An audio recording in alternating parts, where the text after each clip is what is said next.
Hi, I'm Mickelle Weber, founder and auteur of House of Peregrine. Expat, immigrant, pioneer, none of these were a fit, but Peregrine describes what we are all about perfectly. Those that craft their life story with intention.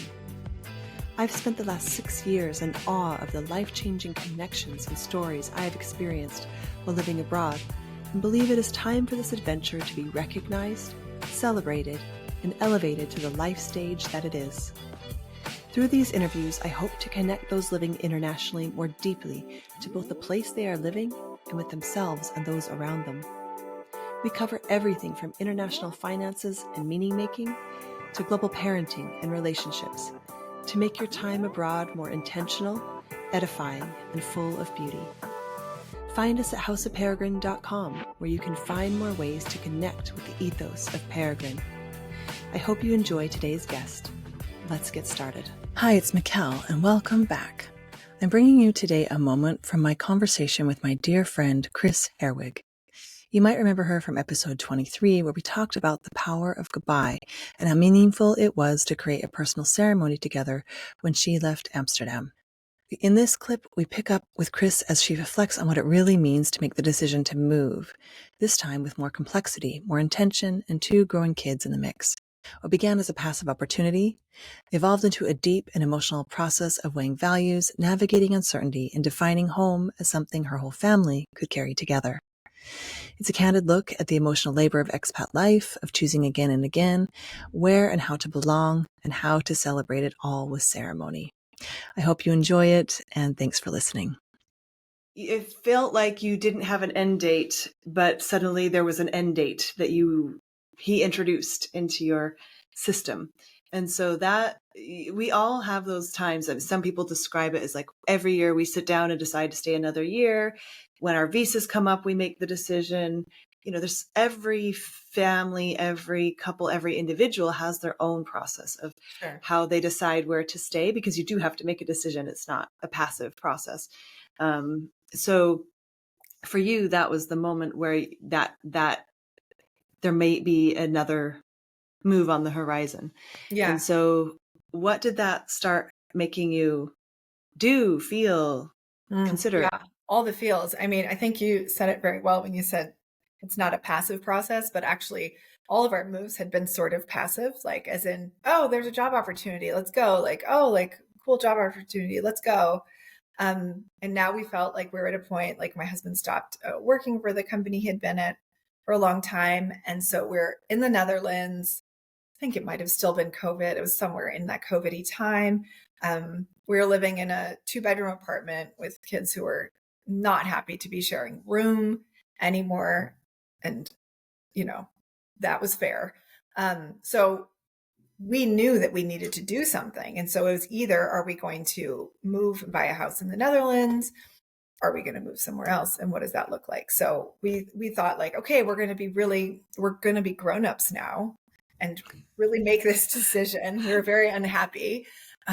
It felt like a lot of pressure because we didn't know. It wasn't like we could sit down and have these. We would like develop point systems. We would like rank places on all these different things, and everything always came out to average like the same. So if something was more expensive, or public transportation or school systems or whatever, it all just sort of came out in the wash. So we were like, how do we do this? And ultimately, really, in a way, it did sort of semi-passive again, just in the sense that my husband looked for work, and he looked both in the Netherlands and in Sweden, only those 2 places. And he got a really great job opportunity in Sweden. So suddenly that was it. He was like, I got a job offer. And it was like, okay, starting in a month. Okay. Yeah, starting in a month. But that process, as I was kind of there for it, it was a kind of like more like a year process. Oh yeah, no, I know. Yeah, you were there for it. And, you know, I apologize because I came over and had the same conversation like every week. I was like, oh, what are we going to do?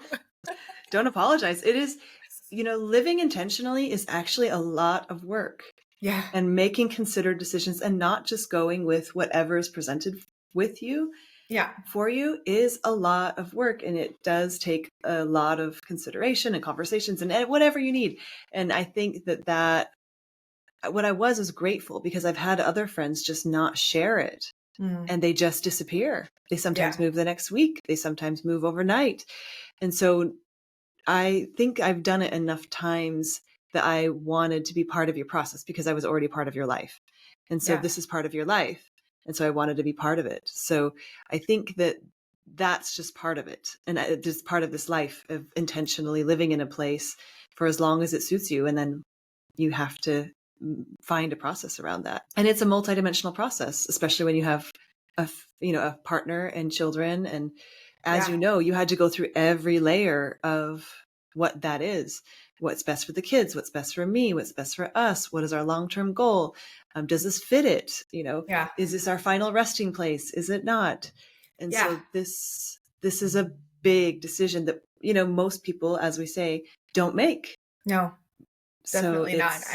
yeah. I think that, like, especially when you compare it to other times that we moved, like the added dimension of our children being older, like the last time we moved, I had a son who was 3, and now I had 2 kids who were 9 and, well, when we moved, 9 and 13. And that's really different. And I will say that I went out and bought this book, Third Culture Kids, which is really ironic because all along I had these third culture kids, but this move felt different. Like it felt like I was doing something so different because it, like, I don't know, they had been so young in the beginning. I hadn't thought about it in the same way.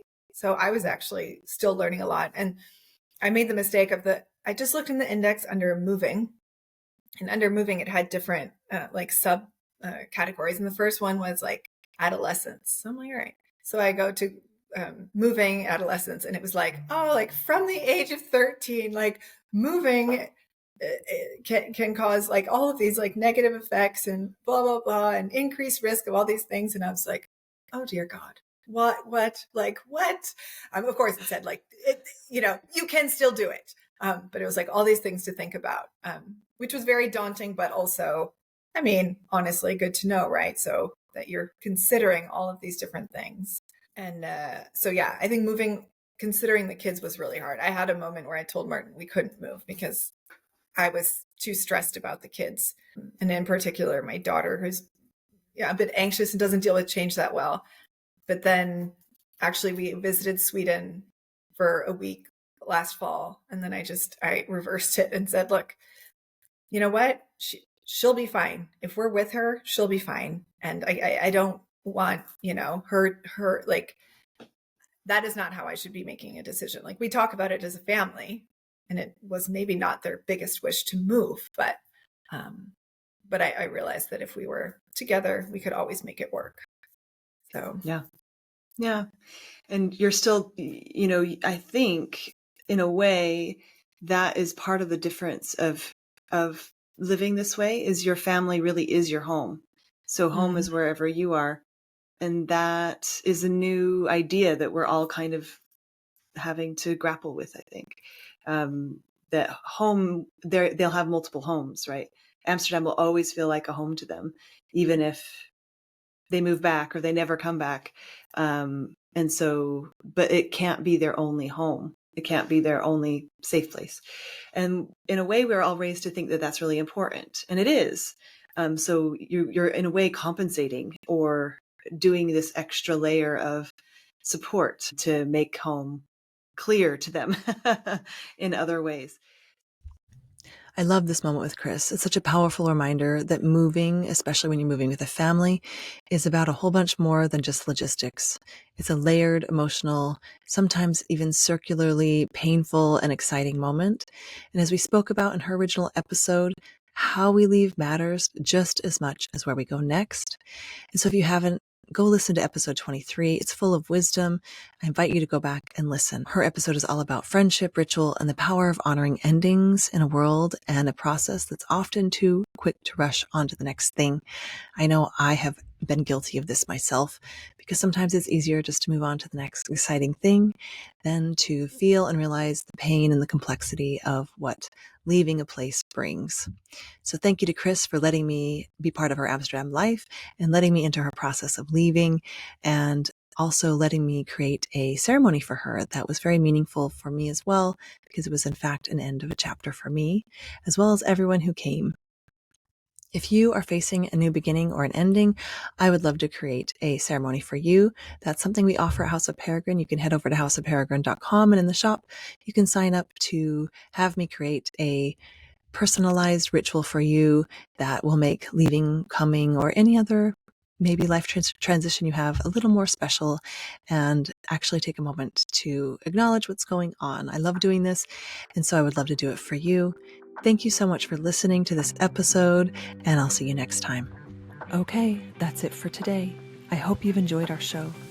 For the latest insights on living internationally, join us at houseofperegrine.com to find out how you can connect with our community.